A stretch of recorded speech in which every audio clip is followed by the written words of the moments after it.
Guy de Maupassant, Auchan. À Octave Mirbeau. Les deux chaumières étaient côte à côte, au pied d'une colline, proche d'une petite ville de bains. Les deux paysans besognaient dur sur la terre inféconde pour élever tous leurs petits. Chaque ménage en avait 4. Devant les 2 portes voisines, toute la marmaille grouillait du matin au soir. Les 2 aînés avaient 6 ans et les 2 cadets 15 mois environ. Les mariages et ensuite les naissances s'étaient produits à peu près simultanément dans l'une et l'autre maison. Les 2 mères distinguaient à peine leurs produits dans le tas, et les 2 pères confondaient tout à fait. Les 8 noms dansaient dans leur tête, se mêlaient sans cesse, et quand il fallait en appeler un, les hommes souvent en criaient 3 avant d'arriver au véritable. La première des 2 demeures, en venant de la station d'eau de Rolleport, était occupée par les Tuvache, qui avaient 3 filles et un garçon. L'autre masure abritait les Valin, qui avaient une fille et 3 garçons. Tout cela vivait péniblement de soupe, de pommes de terre et de grand air. À 7 heures le matin, puis à midi, puis à 6 heures le soir, les ménagères réunissaient leurs mioches pour donner la pâtée, comme des gardeurs d'oies assemblent leurs bêtes. Les enfants étaient assis, par rang d'âge, devant la table en bois, vernie par 50 ans d'usage. Le dernier moutard avait à peine la bouche au niveau de la planche.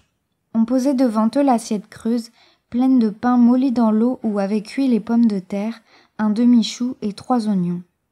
Et toute la lignée mangeait jusqu'à plus faim. La mère empâtait elle-même le petit. Un peu de viande au pot-au-feu, le dimanche, était une fête pour tous. Et le père, ce jour-là, s'attardait au repas en répétant « Je m'y ferai bien tous les jours ».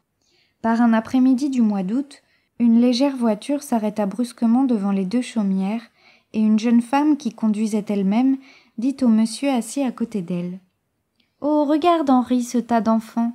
Sont-ils jolis comme ça, à grouiller dans la poussière ?» L'homme ne répondit rien, accoutumé à ces admirations qui étaient une douleur et presque un reproche pour lui. La jeune femme reprit « Il faut que je les embrasse. Oh, comme je voudrais en avoir un, celui-là, le tout petit. » Et sautant de la voiture, elle courut aux enfants, prit un des 2 derniers, celui des Tuvache, et l'enlevant dans ses bras, elle le baisa passionnément sur ses joues sales, sur ses cheveux blonds frisés et pommadés de terre, sur ses menottes qu'il agitait pour se débarrasser des caresses ennuyeuses. Puis elle remonta dans sa voiture et partit au grand trot. Mais elle revint la semaine suivante, s'assit elle-même par terre, prit le moutard dans ses bras, le bourra de gâteaux, donna des bonbons à tous les autres, et joua avec eux comme une gamine, tandis que son mari attendait patiemment dans sa frêle voiture. Elle revint encore, fit connaissance avec les parents, reparut tous les jours, les poches pleines de friandises et de sous. Elle s'appelait madame Henri Dubière. Un matin, en arrivant, son mari descendit avec elle, et sans s'arrêter aux mioches qui la connaissaient bien maintenant, elle pénétra dans la demeure des paysans. Ils étaient là, en train de fendre du bois pour la soupe. Ils se redressèrent tout surpris, donnèrent des chaises et attendirent. Alors la jeune femme, d'une voix entrecoupée, tremblante, commença. « Mes braves gens, je viens vous trouver parce que je voudrais bien emmener avec moi votre petit garçon. » Les campagnards, stupéfaits et sans idée, ne répondirent pas. Elle reprit haleine et continua. « Nous n'avons pas d'enfant. Nous sommes seuls, mon mari et moi. Nous le garderions. Voulez-vous » La paysanne commençait à comprendre. Elle demanda. « Vous voulez nous prendre Charlot ?»« Ah ben non, pour sûr. » Alors monsieur Dubière intervint. « Ma femme s'est mal expliquée. Nous voulons l'adopter, mais il reviendra vous voir. S'il tourne bien, comme tout porte à le croire, il sera notre héritier. Si nous avions par hasard des enfants, il partagerait également avec eux. Mais s'il ne répondait pas à nos soins, nous lui donnerions à sa majorité une somme de 20 000 francs, qui sera immédiatement déposée en son nom chez un notaire. Et comme on a aussi pensé à vous, on vous servira jusqu'à votre mort une rente de 100 francs par mois. Avez-vous bien compris ?» La fermière s'était levée toute furieuse. « Vous voulez que je vous vendions Charlot ? Ah mais non, c'est pas des choses qu'on demande à une mère, ça. Ah mais non, ce serait une abomination. » L'homme ne disait rien, grave et réfléchi. Mais il approuvait sa femme d'un mouvement continu de la tête. Madame Dubière, éperdue, se mit à pleurer et se tournant vers son mari avec une voix pleine de sanglots, une voix d'enfant dont tous les désirs ordinaires sont satisfaits, elle balbutia. « Ils ne veulent pas, Henri, ils ne veulent pas. » Alors ils firent une dernière tentative. « Mais, mes amis, songez à l'avenir de votre enfant, à son bonheur, à... » La paysanne, exaspérée, lui coupa la parole. « C'est tout vu, c'est tout entendu, c'est tout réfléchi. Allez-vous-en, et puis que je vous revoie point par ici. C'est-y permis de vouloir prendre un enfant comme ça ?»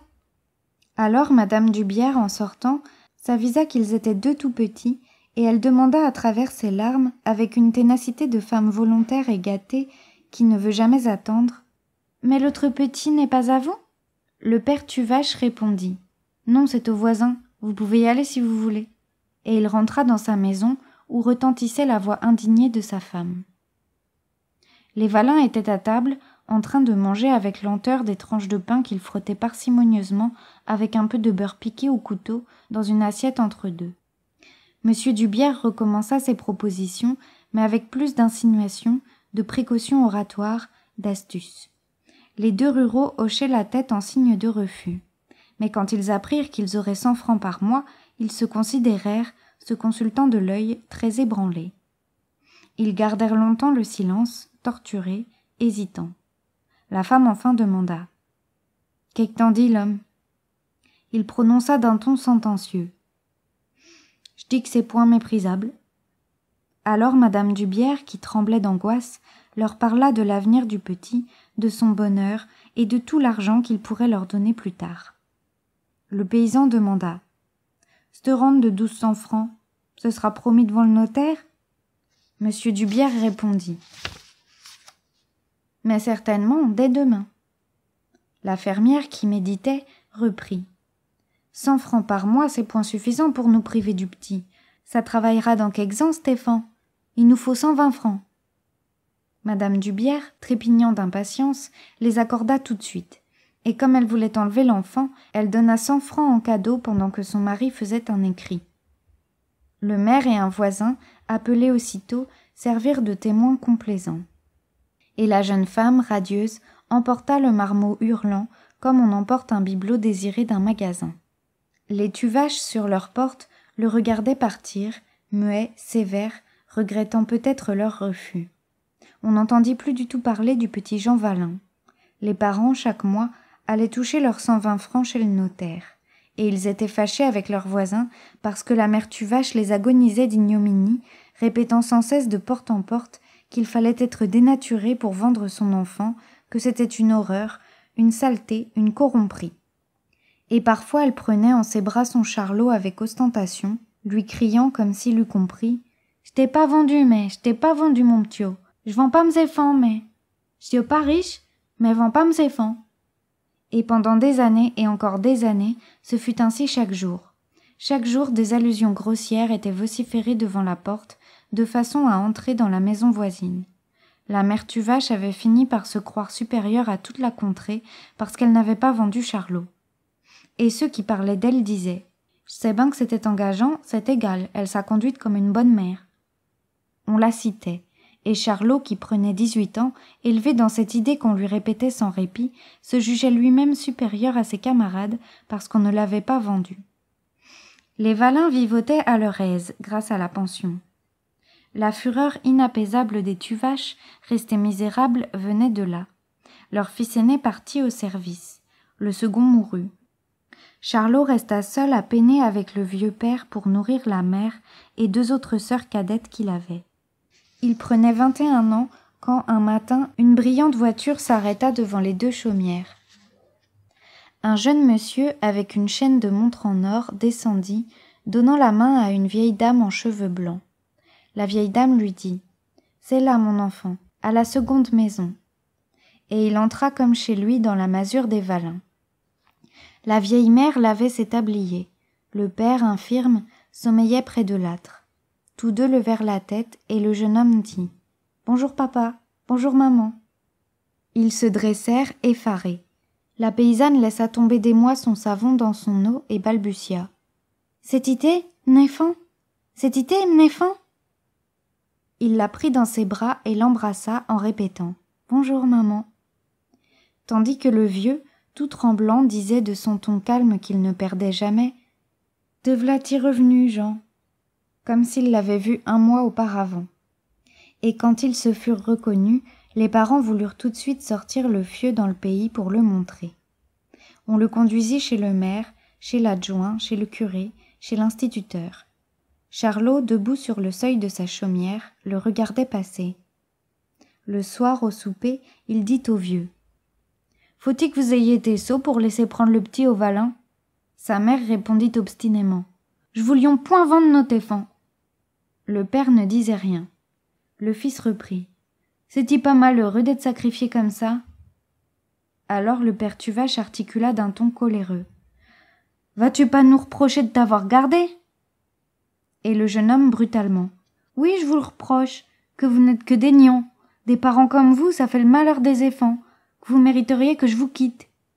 La bonne femme pleurait dans son assiette. Elle gémit tout en avalant des cuillerées de soupe dont elle répandait la moitié. Tuez-vous donc pour élever des éfants? Alors le gars, rudement: J'aimerais mieux n'être point né que d'être ce que je suis. Quand j'ai vu l'autre tantôt, mon sang n'a fait qu'un tour. Je me suis dit, v'là ce que je serais maintenant. Il se leva.